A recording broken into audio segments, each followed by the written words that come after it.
বৃষ্টির মধ্যে এই যে সব আমি কেনাকাটা করে এনেছি, আর এই যে মা করছে গল্প। আর বৃষ্টির মধ্যে আমি দেখাচ্ছি অ্যাকচুয়ালি কী কেনাকাটা করতে গেছিলাম জানো, তোমাদেরকে দেখা। খেতে ইচ্ছা হয়েছে ফুচকা দাদার, আমার না, আজকে হয়েছে দাদার, সেই জন্য গেছি ফুচকা আনতে।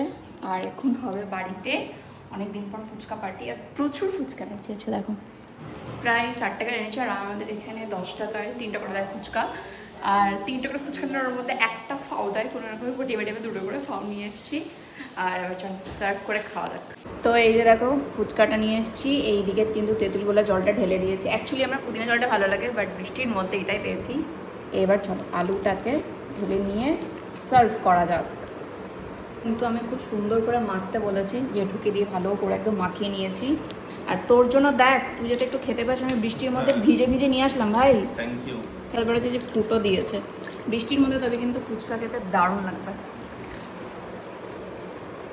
আজকের দিনটাই তো হচ্ছে খাবার না, বৃষ্টি মানে হচ্ছে ফুচকা মোমো এসব ছাড়া চলবে না। আর ফাউ হিসেবে আমাকে তাকে কী দিয়েছে, পোড়া একটা ফুচকা দিয়েছে।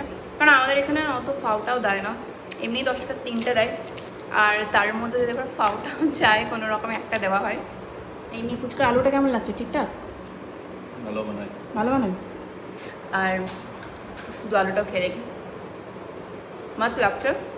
চলো আমরা একটু খেয়ে নিই। বাইরে সুন্দর একদম ছোটো ছোটো বৃষ্টি পড়ছে, আর ঘরে আমাদের ফুচকা পার্টি।